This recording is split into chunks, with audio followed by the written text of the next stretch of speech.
Un cuplu de pompieri ajunge într-o pădure izolată hotărât să pornească un incendiu. Sezonul incendiilor este slab și au nevoie de bani pentru a supraviețui. Soțul ezită să continue cu planul, dar femeia insistă că fără foc nu există slujbă și fără slujbă nu există bani și acest lucru sfârșește prin a-l convinge. Ei încep să se pregătească, dar sunt curând surprinși de un grup de oameni. Câteva ore mai târziu se trezesc la sunetul muzicii, care vine de la un difuzor și se întreabă ce se întâmplă. Un vuiet terifiant îi surprinde și sunt atacați de o creatură necunoscută, care le dezvăluie că au fost folosiți într-un ritual pentru a hrăni o fiară feroce care locuiește pe acele meleaguri. Ceva mai târziu îi întâlnim pe Carla și pe soțul ei Dean, care, sătui de viața agitată de la oraș, decide să o ia de la zero, cumpărând o casă izolată în mijlocul unei păduri izolate. Proprietarul pune câteva întrebări, iar îi explică faptul că sunt în căutarea unui loc în care să se relaxeze și să prindă rădăcini. Carla este însărcinată, iar Dean, care este scriitor, crede că acela ar fi cadrul ideal pentru noi inspirații. Femeia menționează că terenul este special și povestește o legendă despre un popor străvechi care a locuit în regiune, cunoscut sub numele de oamenii nopții sau oamenii pădurii, descriși ca uriași. Cuplul râde de poveste, dar proprietara continuă spunând că unii oameni cred că aceștia sunt doar spirite. Carla, gânditoare, ascultă în timp ce femeia comentează că acestea sunt doar povești pentru a ține copiii departe de pădure. Împreună decid să păstreze proprietatea, dar la scurt timp după aceea, descoperind că i-a pierdut copilul. Dean, furios din cauza pierderii, aruncă toate lucrurile fiului său. În acel moment apare un străin, iar Dean îl întreabă cine este. Bărbatul se prezintă ca fiind vecinul său și spune că locuiește la ferma de la capătul drumului. Dean se prezintă și menționează că soția lui este în clasă. Străinul, pe nume Arlo, spune că îl admiră pe Dean, dar acesta nu înțelege și întreabă despre ce este vorba. Arlo dezvăluie că îi place să gestioneze aceste situații cu dragoste. Dean, oarecum confuz, își cere scuze pentru manierele sale și spune că nu știa că este urmărit. Arlo menționează că în pădure nimic nu este secret și toată lumea împărtășește totul. Dean pare să nu se simtă confortabil cu această idee și decide să meargă înăuntru, în timp ce Arlo își continuă drumul. Cuplul își a rămas bun de la fiul lor și alege să îngroape cenușa într-o floare, astfel încât să rămână înrădăcinată în acel pământ. Mai târziu, Carla îl invită pe Dean să iasă puțin în oraș, dar acesta refuză, spunând că trebuie să scrie o nouă carte și să găsească idei. Carla menționează că nici pentru ea nu este ușor și spune că are nevoie de prezența soțului ei. Dean îi promite că în curând va fi alături de ea, dar în acest moment trebuie să se concentreze asupra muncii sale. Carla este singură cu mașina și vede niște oameni sări în gardul unei proprietăți, dar nu-i acordă prea multă atenție. Între timp, Dean se plimbă prin pădure încercând să înregistreze idei pentru cartea sa, dar mintea sa este împrăștiată. Primește un telefon de la o femeie pe nume Laura, care îl acuză că a sabotat-o. Au o scurtă ceartă, iar Dean încearcă să explice, dar ea închide. El aude pași în pădure și se îndreaptă spre zgomot. Ajuns acolo, găsește jucăria pe care o aruncase, iar când o ridică, nasul începe să-i sângereze. Între timp, Carla găsește o femeie care face autostopul pe drum și decide să oprească. Carla avertizează că în zilele noastre nu este sigur să faci autostopul, iar femeia glumește spunând că nu este chiar o idee bună pe acolo. Ea se prezintă drept Celeste, iar Carla o întreabă unde merge. Celeste răspunde că se duce la casa unei prietene care se află în față. Carla se gândește un moment, iar femeia o întreabă dacă o poate duce ea. Carla își cere scuze și cele două încep curând călătoria. Ajunse la destinație, Celeste o întreabă ce a adus-o pe Carla acolo.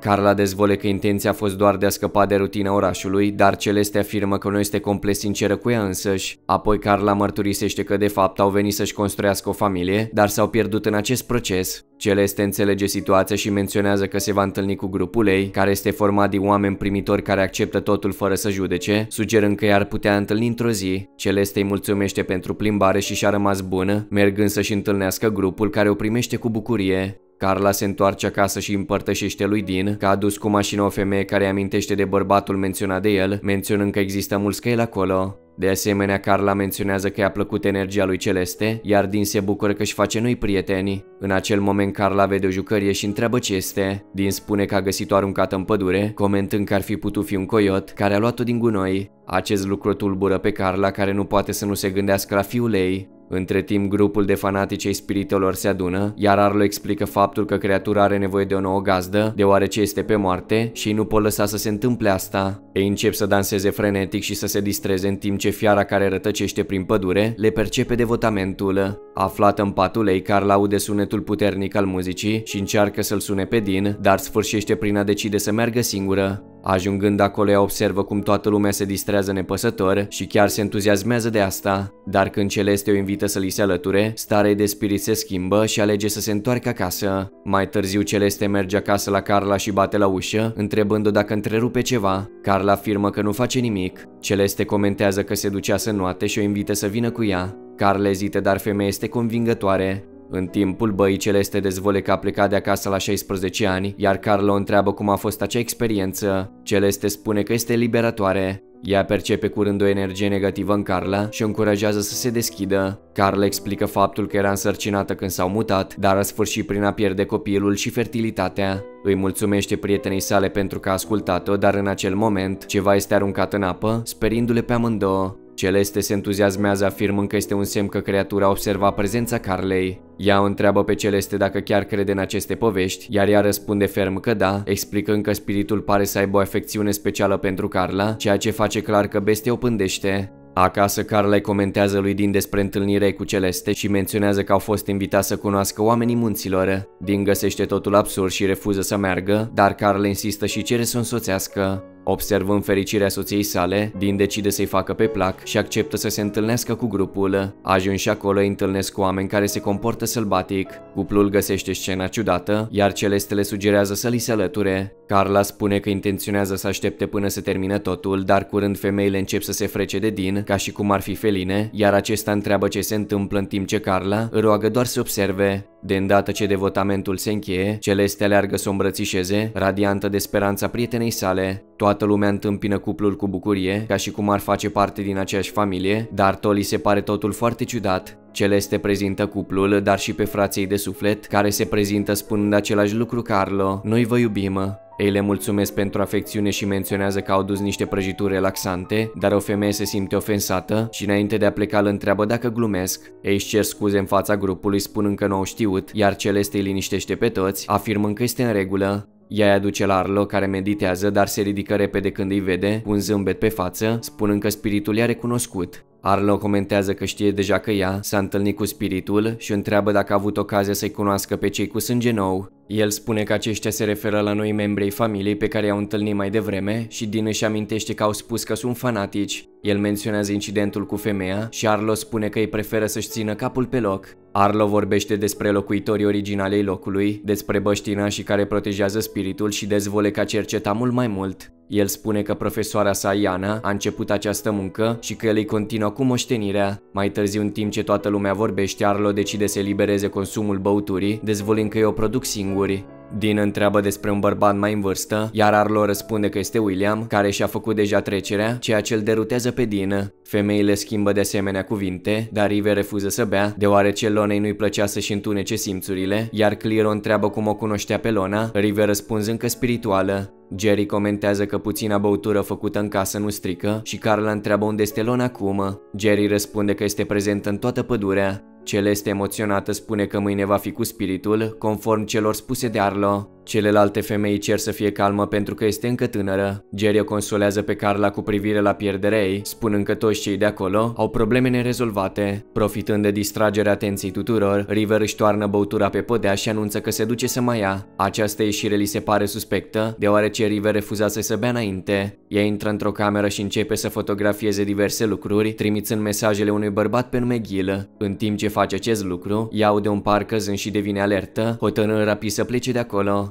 Dar Clear trece chiar în spatele ei. Arlo observă că Dean se află la o răscruce de drumuri și percepe că este cineva pierdut și temător de viitor. Dean se irită și îl provoacă pe Arlo, spunând că este doar un latin cu complexul lui Mesia, care încearcă să-i mulțumească pe alții. Arlo răspunde că a câștigat deja respectul tuturor și reafirmă că el este specială. Dean râde, afirmând că nu vede nimic din toate acestea, iar Arlo spune că dacă se purifică, se poate libera de ceea ce îl leagă și își poate recăpăta creativitatea. Mai târziu, cuplul are un moment intim și observăm că fata este mai conectată cu natura și cu fiara. Grupul este în rugăciune când Celeste o vede pe Carla în brațele creaturii și întrerupe rapid devotamentul. Arlo întreabă motivul întreruperii și Celeste dezvole că a visat mult despre Carla și Spirit, dar Arlo afirmă că totul va fi așa cum trebuie să fie. Clara intră în cameră și se uită la River cu expresie de negare, șoptindu-le deja lui Arlo și lui Jerry, care devin dezamăgiți. Arlo dezvole apoi că unul dintre ei l-a trădat, dar vrea ca ei să știe că îi iartă. Se întoarcă la ritual, iar River, realizând ce se întâmplă, părăsește rapid locul. Îl sună pe Gil și cere să vină să o ia cât mai repede, dar grupul începe deja să se apropie, spunând că au avut încredere în ea și că ea i-a trădat. Ea pledează pentru viața ei, spunând că nu a făcut nimic rău și că vrea doar să meargă acasă, dar ea afirmă că ea se va întoarce în natură. Ea refuză să intre în pădure, dar ei o forțează, iar River începe să alerge prin pădure în timp ce Arlo activează din nou acea muzică ciudată, care pare să avertizeze creatura despre prada din apropiere.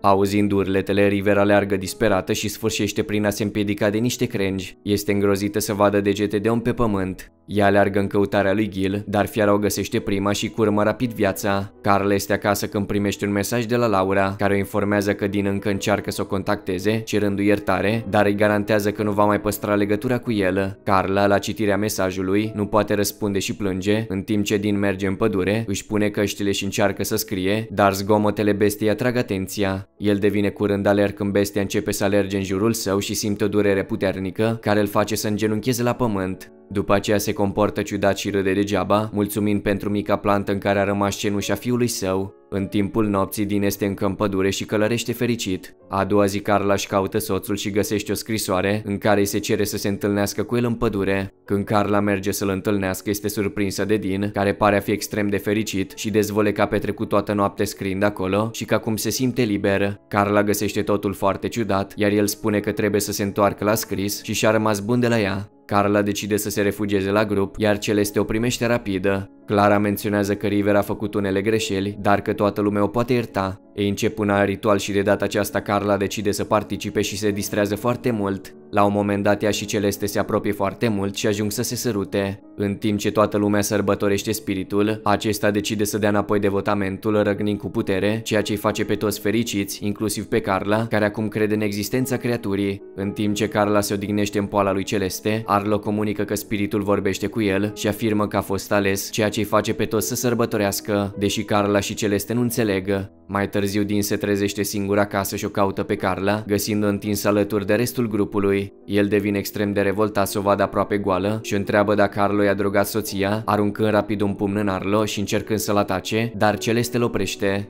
Ea avertizează că jocurile sunt pe cale să înceapă, iar toată lumea se îndepărtează, lăsându-i pe Dean și Arlo singuri să se lupte. Confruntarea începe rapid, dar Arlo îl prinde pe Dean și îl trântește la pământ, fără să pară că ea luptă în serios. Dean îl lovește rapid cu un cot, reușește să se libereze și se îndepărtează de el. În timp ce oamenii îl îmbrățișează, Arlo le spune că fata și Dean ar trebui să plece. Dean devine și mai iritat și spune că sunt o adunătură de nebuni și părăsește locul. Celeste pare să nu fie de acord cu asta, dar nu se opune. Jerry spune ceva Carlei înainte ca aceasta să plece, iar ei continuă să imite animalele sălbatice. Mai târziu, Celeste vorbește cu spiritul și nu înțelege de ce a fost ales Arlo, din moment ce el își trimite proprii oameni la moarte. În acel moment ea vede creatura cu Carla și își dă seama de ceva. Ea fuge repede și se duce la templu pentru a vorbi cu Arlo. El repetă că a cerut să nu mai fie întrerupt niciodată, dar ea sare în poala lui și spune că trebuie să vorbească cu el. Celeste spune că spiritul ar putea fi supărat pe ei și întreabă dacă sunt în pericol. Arlo îi cere să nu-și facă griji, deoarece spiritul o iubește și nu-i se va întâmpla nimic. Celeste spune că ea trebuie să fie următoarea aleasă și că el nu era un lider potrivit pentru a fi cu spiritul și totuși a fost ales de el. Arlo spune că în 3 ani toată durerea ei va dispărea și mii de acri de pădure vor fi a ei pentru totdeauna. El menționează că uneori natura le oferă mult, dar le cere ceva în schimb. Iar Celeste găsește acest lucru ciudat. El o roagă să aibă grijă de fermă cât timp el este plecat. Între timp, Dean și Carla se ceartă și el o întreabă dacă a făcut asta din răzbunare. Ei dezvăluie că este puțin mai complicat de atât.